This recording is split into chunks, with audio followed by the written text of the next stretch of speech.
आशा करता हूँ आप सब बहुत अच्छे होंगे। मेरा नाम है सिद्धांत अग्निहोत्री। स्टडी ग्लोस पर आपका बहुत बहुत स्वागत है। आज हम बहुत बढ़िया लेक्चर की बात करेंगे।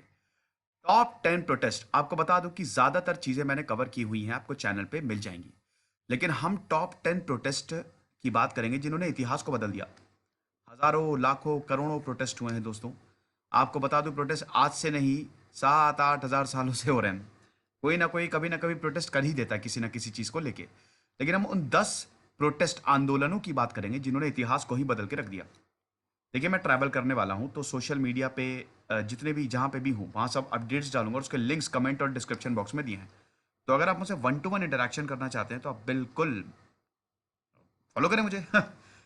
George Floyd protest. देखिए, मैंने कोई रैंकिंग नहीं दी है।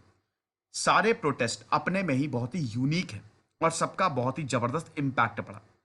जॉर्ज फ्लॉयड प्रोटेस्ट दोस्तों अभी हुए थे, ठीक है। आपने देखा अमेरिका की गलियों में, शहरों में, उनके 50 राज्यों में इस तरीके की तस्वीरें वायरल हुई। ब्लैक्स, देखिए अमेरिका में सिविल वॉर 1861। मैं आपको अमेरिका के बारे में थोड़ा बता ही देता हूं, ठीक है। अमेरिका की अगर बात करें तो अमेरिका क्या था? अमेरिका ट्राइब्स थी, ठीक है। क्रिस्टोफर कोलंबस जो थे वो भारत जाने के लिए निकले, लेकिन पहुंच गए अमेरिका और वहां पे उन्होंने बोले यही भारत है। अच्छा, अमेरिका का इतिहास मैंने कवर किया है। मैंने वर्ल्ड सीरीज बनाई है, उसमें टोटल 25 लेक्चर्स हैं। वर्ल्ड के सारे इंपॉर्टेंट इवेंट्स जिसमें अमेरिकन वॉर ऑफ इंडिपेंडेंस भी शामिल है, वो सेकंड लेक्चर है, आप जरूर देखिएगा। तो वहां पे 13 कॉलोनीज बनाई गई। ब्रिटिश, क्रिस्टोफर कोलंबस और फिर यूरोपियंस वहां पे पहुंच गए और ब्रिटिशर्स ने वहां पे 13 कॉलोनीज बनाई। और अल्टीमेटली हम देखते हैं 1776 तक, देखिए 1632 तक हम ये देखते हैं, 1732 तक ये 13 कॉलोनीज बन गई। फिर 1776 में जब बहुत सारे ऊल जलूल टैक्सेस लगाने शुरू कर दिया, अमेरिका में वॉर ऑफ इंडिपेंडेंस हुआ। अमेरिका में वॉर ऑफ इंडिपेंडेंस हुआ। अब जब अमेरिका में वॉर ऑफ इंडिपेंडेंस हुआ तो 1789 में अमेरिका का संविधान बना। अब जब अमेरिका का संविधान बना तो अमेरिका को 1789 में नया राष्ट्रपति मिलता है, जॉर्ज वॉशिंगटन। वो 8 सालों तक प्रेसिडेंट रहे, 1796 तक। लेकिन एक दिक्कत थी। दिक्कत यह थी कि बहुत सारे जो ब्लैक्स थे, अफ्रीकन ब्लैक्स को स्लेवरी के लिए अमेरिका में बसाया गया था, ठीक है। स्लेवरी के लिए क्यों? क्योंकि खेती करनी होती है और कई जगह मतलब काम करना होता था, तो सबसे बढ़िया कौन? ब्लैक्स। तो पूरे अफ्रीका को ऊपर से लेकर नीचे तक स्लेवरी में झोंक दिया गया, गुलाम बना लिया गया। और ये ट्रायंगुलर ट्रेड होता था। तो अब हुआ क्या कि अमेरिका में स्लेवरी की बहुत बड़ी प्रॉब्लम थी, लेकिन स्लेवरी को अमेरिका ने एबॉलिश नहीं किया। अब 1861 में जब हद से ज्यादा चीजें हो गई तो इब्राहिम लिंकन राष्ट्रपति बने और 1861 से 65 के बीच में 4 साल वॉर हुआ, अमेरिका का सिविल वॉर, जो कि इतिहास का सबसे खतरनाक वॉर है, जिसमें बहुत लोग मारे गए। अमेरिका के सिविल वॉर, एक ऊपर वाला अमेरिका था यूएसए, नीचे वाला कॉन्फेडरेट स्टेट आर्मी। अभी जब कैपिटल बिल्डिंग पे सीज हुआ तो ये कॉन्फेडरेट फ्लैग लहराया गया, मतलब एक सिविल वॉर की चेतावनी थी। अभी भी तख्ता पलट करने की कोशिश की थी ना, अलग कहानी है वो, सरिता ने उस पर लेक्चर लिया, आप देखिएगा। तो अब यहां पे यूएसए ये वाला, क्योंकि अमेरिका डिवाइड हो गया था, साउथ वाले कह रहे थे कि हमको स्लेवरी खत्म नहीं करनी है, नॉर्थ वाले कह रहे थे, जिसके प्रेसिडेंट इब्राहिम लिंकन थे, स्लेवरी खत्म करनी है। 1865 में फाइनली हम देखते हैं कि अमेरिका का सिविल वॉर खत्म हुआ और ब्लैक्स को सारे राइट्स दिए गए। सारे नहीं, देखिए स्लेवरी एबॉलिश हुई लेकिन राइट्स नहीं दिए। ब्लैक्स को अगले 100 सालों तक, 1965 तक, जब तक मार्टिन लूथर किंग जूनियर नहीं आए तब तक संघर्ष करना पड़ा। फिर जाके ब्लैक्स को सारे राइट्स मिले। 1965 के बाद भी समय समय पे ये प्रोटेस्ट, ये चीजें होती रही। रेशियल डिस्क्रिमिनेशन कई बार ब्लैक्स के साथ होता रहा और आज भी होता है। इसी में दोस्तों 2020, 26 मई 2020 को ये प्रोटेस्ट शुरू हो गए, जब एक अफ्रीकन अमेरिकन जॉर्ज फ्लॉयड को पुलिस ने मार दिया। उसको जमीन पे लेटाया और उसको अस्थमा था, वो कह रहा था I can't breathe, I can't breathe. ऐसा ही इंसिडेंट सेम टू सेम 2014 में भी हुआ था। उसकी सुनी नहीं गई, वो मर गया। और धीमे धीमे ये प्रोटेस्ट पूरे अमेरिका में फैल गया। अभी तो डोनाल्ड ट्रंप राष्ट्रपति थे, अब उनका रवैया आपको पता ही है, सिंपैथेटिक तो है नहीं वो बिल्कुल। तो यहां पे बहुत हिंसा हुई, काफी लोगों की, मतलब काफी लोग घायल हुए, जान भी हुई और काफी दिक्कत हुई। 3 जून तक प्रोटेस्ट जो है वो लगातार 1 हफ्ते तक लगातार कंटिन्यू हुआ। इसमें 12 मौतें हुई। आपको बता दूं कि 24 राज्यों में अमेरिका की जो नेशनल गार्ड है, 20,000 जवान तैनात किए गए। फाइनली सब कंट्रोल में आया, लेकिन इस प्रोटेस्ट ने पूरी दुनिया में एक मैसेज दिया, अब रेशियल डिस्क्रिमिनेशन नहीं होगा। दूसरा, ये एक बहुत ही ज्यादा इंपॉर्टेंट चीज है, प्रोटेस्टेंट रिफॉर्मेशन। देखिए, अगर आप इब्राहिमिक रिलीजन पे जाएं इब्राहिमिक रिलीजन में सबसे पहले आया जुडाइज्म, फिर आया क्रिश्चियनिटी, जीसस क्राइस्ट, और फिर आया आपका इस्लाम। क्रिश्चियनिटी आज से 2000 साल पहले जब जीसस क्राइस्ट को क्रूसीफाई किया गया, तो क्रिश्चियनिटी फिर पूरी दुनिया में फैल गया, चर्चेस बने, पोप्स बने, कैथोलिक्स का पूरा दबदबा रहता था। 6th सेंचुरी आते आते क्रिश्चियनिटी पूरे यूरोप में फैल गया, और इनफैक्ट पूरी दुनिया में भी क्रिश्चियनिटी मिशनरीज जाते थे, वो धर्म का प्रसार प्रचार करते थे। अब दोस्तों होता क्या था, धीमे धीमे कुछ लोगों ने धर्म के माध्यम से लोगों को चुप कराना शुरू कर दिया। अगर तुम कुछ भी बोलोगे धर्म के नाम पे तो तुमको खत्म कर देंगे, मार देंगे। बड़ी तगड़ी सजाएं दी जाती थी। 800 सालों तक, लगभग 14th सेंचुरी तक यूरोप में कुछ भी डेवलपमेंट नहीं हुआ। इसको डार्क एजेस भी बोला जाता है।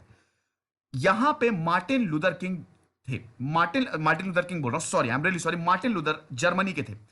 उन्होंने ये जो पावर का अब्यूज था, पावर का जो अब्यूज होता था, 1517 में इन्होंने जो चर्च, जर्मनी में जो चर्च था, उन्होंने एक लंबा चौड़ा ट्रीटाइज लिखा और वहां पे चर्च में वो गाड़ दिए कि ये होना चाहिए। और इस कैथोलिज्म में जो बुरी चीजें हैं, जो धर्म के माध्यम से गलत किया जा रहा है, इसको खत्म करना चाहिए। और यहां से उदय होता है प्रोटेस्टेंट का, यानी कि क्रिश्चियनिटी अब दो ब्रांच में बट गई, एक थे कैथोलिक्स और एक थे प्रोटेस्टेंट।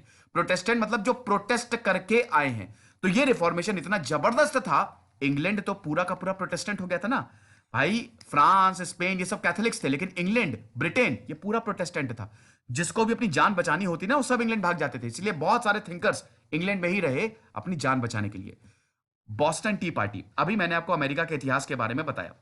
बॉस्टन टी पार्टी को कौन भूल सकता है यार। अमेरिका का वॉर ऑफ इंडिपेंडेंस 1776 में बॉस्टन टी पार्टी से ही शुरू हुआ था। दोस्तों बॉस्टन टी पार्टी की बात करें तो यह 16 दिसंबर 1773 में हुआ था। इसमें हुआ क्या, बॉस्टन मैसाचुसेट्स में सन्स ऑफ लिबर्टी एक ग्रुप था। देखिए, मैं ये जितने भी इवेंट्स है ना, ये सब मैंने कवर किए हैं, इसमें बहुत सारे लेक्चर्स अवेलेबल है।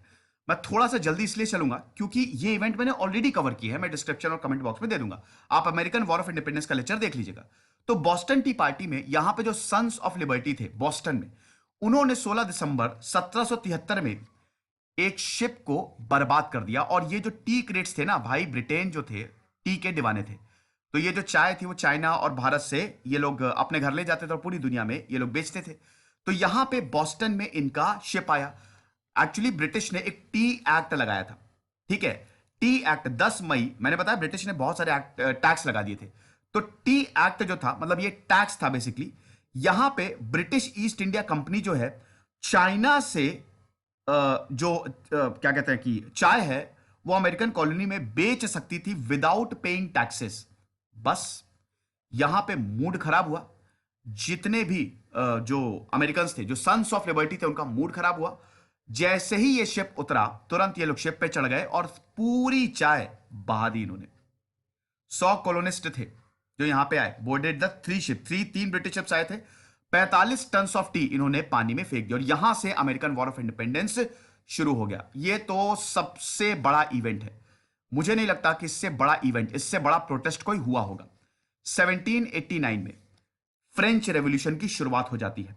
इसकी ऑफिशियल अनाउंसमेंट 14 जुलाई 1789 को हुई, जब भीड़ ने, ये बेस्टाइल फोर्ट है, इसको प्रिजन भी बोला जाता था, ये पूरा का पूरा जो फोर्ट है ना, इसकी एक एक ईंट ले गए।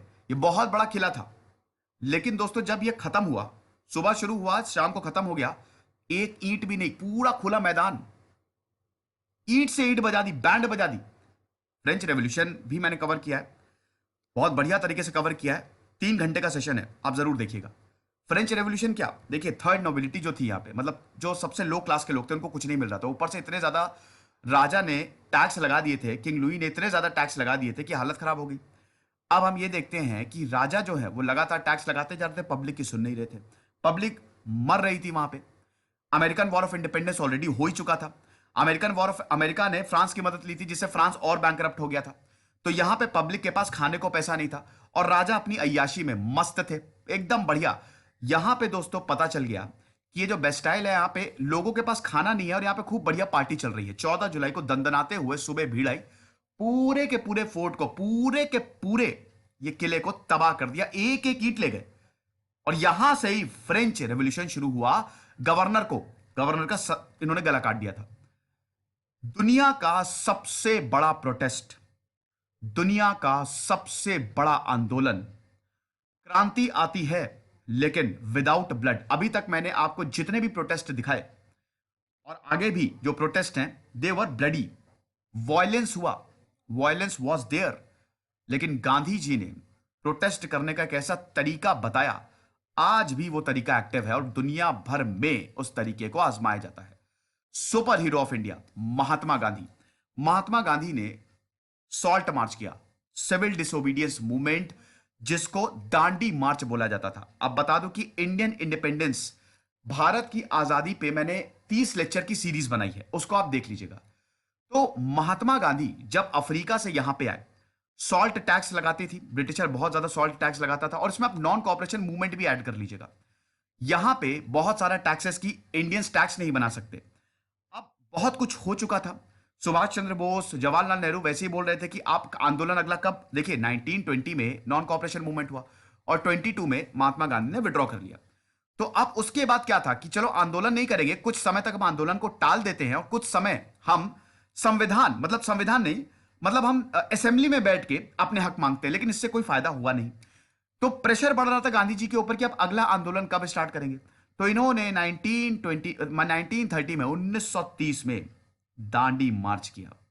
दांडी मार्च 240 मील ये चल के गए। 60,000 लोग महात्मा गांधी जी के साथ थे। 12 मार्च को ये मार्च शुरू किया था। 6 अप्रैल को दांडी पहुंचे। बोला था अपने फॉलोअर से कि बिल्कुल हिंसा नहीं होगी। नमक उठाया और नीचे डाल दिया, बस। उसके बाद ब्रिटिशर ने बहुत लाठियां बरसाई, लेकिन कोई भी, 60,000 फॉलोअर्स थे, कोई कुछ भी नहीं बोला। साबरमती आश्रम से ये दांडी पैदल गए थे। उसके बाद ब्रिटिशर की ऐसी बैंड बजी है दोस्तों, यकीन मानिए 2 साल ब्रिटिशर अपने घुटनों पे आ गई थी। वो मैंने कवर किया, आप देखिएगा। आगे बढ़ते हैं हम। एक और Gandhian, Martin Luther king junior. मैंने आपको अमेरिका के बारे में भी बताया। मार्टिन लूथर किंग जूनियर के बारे में बात करें तो ये कौन थे? ये भी एक लिबरेटर थे। मैंने आपको बताया कि 1865 में जब अमेरिका में सिविल वॉर हुआ, सिविल वॉर तो हो गया, लेकिन अगले 100 सालों तक अमेरिका के ब्लैक्स को राइट्स नहीं थे।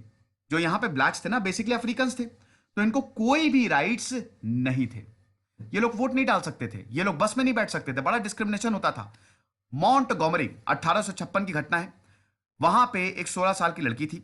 मॉन्टगोमरी बस बॉयकॉट जो हुआ, 16 साल की बच्ची को बस में बैठने से मना कर दिया।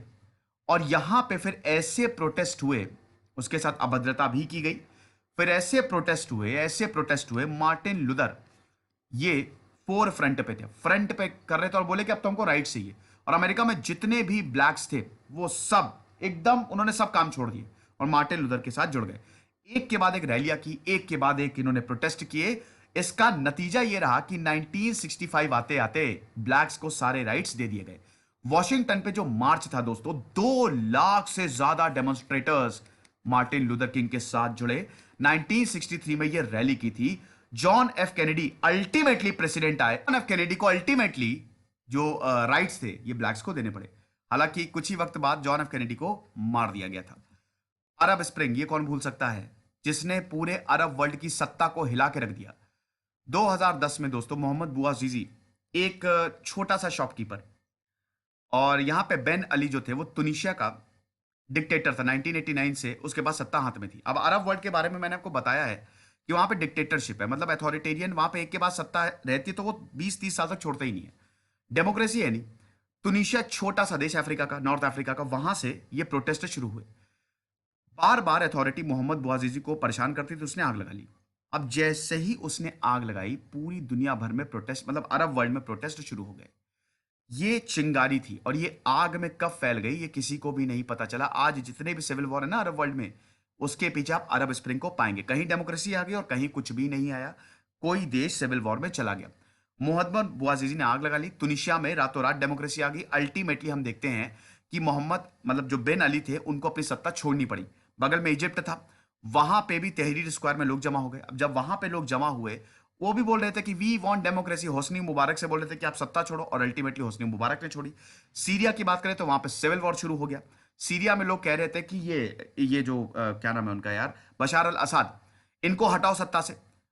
वो पीछे पड़े थे कि इनको हटाओ, क्योंकि ये भी, इनकी फैमिली भी 1967 से लगातार रूल कर रही है और बशार बशार अल असद जो है वो शायद 2000 में कि 2004 में, आप थोड़ा देख लीजिएगा, सत्ता संभाली और तब से काबिज आला कि बशार अल असद का इज हाईली एजुकेटेड, वहां पे सिविल वॉर शुरू हो गया। ऐसे ही यमन में भी सिविल वॉर शुरू हो गया, बड़ी दिक्कतें हुई। सऊदी अरब में क्या हुआ, वहां पे तो बहुत टाइम से अल साउद फैमिली है, वहां पे तख्ता पलट होने वाला था लेकिन आर्मी ने उसको दबा दिया, तो वहां पे डेमोक्रेसी नहीं है। तो अरब स्प्रिंग बड़ा इंपॉर्टेंट।